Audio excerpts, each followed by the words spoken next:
Hi everyone, welcome to YouTube channel. നിങ്ങൾ ഇതുവരെ എൻ്റെ ചാനൽ സബ്സ്ക്രൈബ് ചെയ്തതാണെങ്കിൽ ഉറപ്പായിട്ട് നിങ്ങൾ എൻ്റെ ചാനൽ സബ്സ്ക്രൈബ് ഞാൻ ചിലപ്പോൾ പറയുമ്പോൾ തെറ്റിപ്പോൾ നിങ്ങൾക്ക് അറിയാക്കേണ്ട. പിന്നെയെന്ന് വെച്ചാൽ നമ്മുടെ ഈ ചാനൽ നമ്മൾ മെയിനായിട്ട് ചെയ്യുന്നതെന്ന് വെച്ചാൽ യു കെയിലുള്ള അപ്ഡേറ്റ്സും കാര്യങ്ങളും, അതുകൂടാണ്ട് തന്നെ നമുക്ക് യു കെയിലുള്ള ജോബ് എങ്ങനെ കണ്ടുപിടിക്കാം, ഓരോരോ ജോബിനെ പറ്റിയുള്ള വീഡിയോസും. നിങ്ങളത് ഇൻസ്റ്റാഗ്രാം പ്രൊഫൈൽ നോക്കാം, ഞാൻ റീൽസ് ആയിട്ട് എന്തെങ്കിലും പാർട്ട് ടൈം ജോബോ കാര്യങ്ങളൊക്കെ വേക്കൻസി ഞാൻ കണ്ടു ഞാൻ ഉറപ്പായിട്ട് ഇത് പോസ്റ്റ് ചെയ്യാറുണ്ട്. അപ്പോൾ നിങ്ങൾ ഇൻസ്റ്റാഗ്രാമിലും എന്നെ സപ്പോർട്ട് ചെയ്യാൻ മറക്കണ്ട.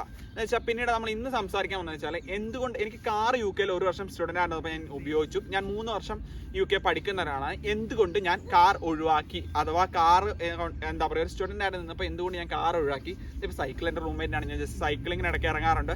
അപ്പോൾ അങ്ങനെ ഒരു ദിവസം പുറത്തേക്ക് ഇറങ്ങാണ്.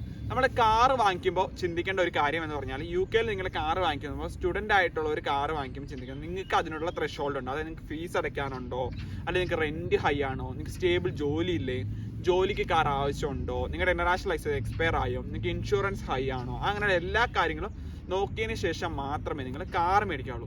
ഒന്നാമത്തെ കാര്യം, നല്ലൊരു കാർ മേടിക്കണമെങ്കിൽ ഒരു 1500-2000 പൗണ്ടിനും ഇടയ്ക്കുള്ള പൈസ കൊടുത്താലേ നല്ലൊരു കാർ കിട്ടത്തുള്ളൂ. പിന്നെ ഈ കാറിന് ഫുൾ കവർ ഇൻഷുറൻസ് അല്ലെങ്കിൽ നോർമൽ ഇൻഷുറൻസ് എടുക്കണമെന്നുണ്ടെങ്കിൽ ഒരു 100-100 ഇടയ്ക്കുള്ള പൈസ ഇൻഷുറൻസ് ആണ്. ഞാൻ ഈ പറയുന്നത് വെച്ചാൽ 21-25 വയസ്സ് പ്രായമുള്ള ആൾക്കാർക്ക് ഇടയ്ക്കുള്ള ആൾക്കാരാണ്.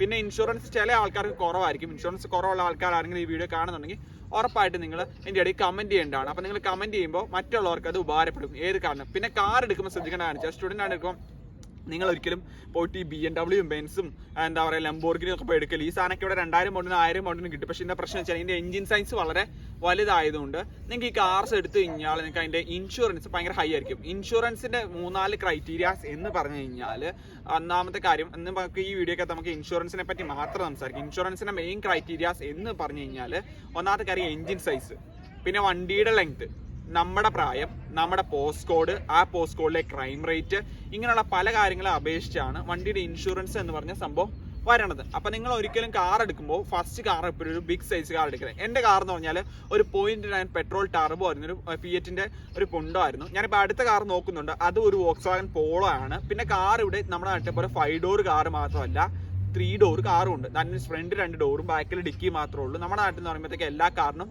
5 ഡോർ ഉണ്ടായിരിക്കും. അപ്പോൾ അങ്ങനത്തെ ഒരു കാര്യം നിങ്ങൾ ശ്രദ്ധിക്കുക. അപ്പോൾ ഇതൊക്കെ നിങ്ങൾക്ക് ഇൻഷുറൻസ് കട്ട് ഡൗൺ ചെയ്ത് കൊണ്ടുവരാൻ പറ്റും സ്റ്റുഡൻ്റ് ആയിട്ട് നിന്ന്.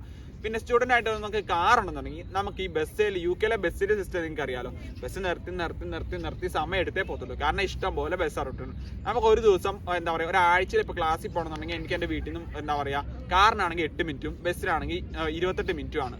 അപ്പോൾ 20 മിനിറ്റ് വെച്ച് നമ്മൾ ബസ് ഇറങ്ങാൻ പോകണം, ബസ് കയറുന്നിടത്തേക്ക് ഒരു 10 മിനിറ്റ് നടക്കണം. മൊത്തത്തിൽ എന്താ പറയുക, ഞാൻ 20 മിനിറ്റ് കൊണ്ട് ചെയ്യേണ്ട യാത്ര ഞാനൊരു ദിവസം ഒരു 1.25 മണിക്കൂർ അത്ര എനിക്ക് ബസ് നോക്കി നിന്നും പെരക്കിയും ബസ്സിന് നടന്നും ഒക്കെ ആയിട്ടാവുന്നുണ്ട്. അപ്പോൾ ആ ഒരു കാര്യങ്ങൾ നിങ്ങൾക്ക് ഒഴിവാക്കാം. പിന്നെ അതുകൂടാണ്ട് നിങ്ങൾക്ക് ജോബും നിങ്ങൾക്ക് കാറും കൊണ്ട് പോയി ചെയ്യാൻ പറ്റുന്ന നല്ല ജോബ് കിട്ടിക്കഴിഞ്ഞാൽ അതും ചെയ്യാം. അപ്പം നിങ്ങൾക്ക് മൊത്തത്തിൽ നിങ്ങളുടെ യാത്ര കൺവീനിയൻ്റ് ആയിരിക്കും. ഇപ്പോൾ ഒരു കാർ ഉണ്ടെന്നുണ്ടെങ്കിൽ ആനുവലി നിങ്ങൾക്ക് ഒരു 1500 പൗണ്ട് എക്സ്പെൻസ് നിങ്ങൾ എന്താണെങ്കിലും കരുതുക. ഇനീഷ്യൽ ആ കാറിനുള്ള മുടക്കും കൂട്ടുക.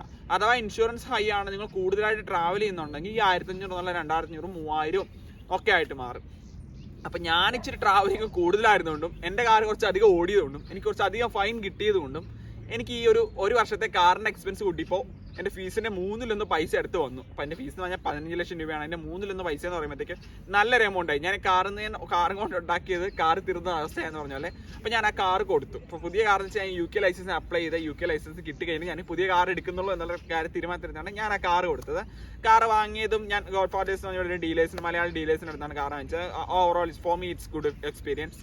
അപ്പോൾ അവരുടെ ഞാൻ കാർ വാങ്ങിച്ചു, കാർ ഉപയോഗിച്ചു, അങ്ങനെ കാറിൻ്റെ കാര്യങ്ങളെല്ലാം കഴിഞ്ഞു. ഇതൊക്കെയാണ് കാർ വാങ്ങുന്നതിൻ്റെ അതും കാറിൻ്റെ ഇൻഷുറൻസിൻ്റെ അതേ പറ്റിയും എനിക്ക് പറയാനുള്ളത്. പിന്നെ നിങ്ങൾ അടുത്ത ബാക്കി കാറിൻ്റെ റിലയബിലിറ്റി, ഫൈനുകൾ, കാര്യങ്ങൾ, ഇതിനെപ്പറ്റിയൊക്കെ ഉള്ള വീഡിയോസ് നമ്മൾ ചെയ്യുന്നതായിരിക്കും. Thank you. അപ്പോൾ അടുത്തൊരു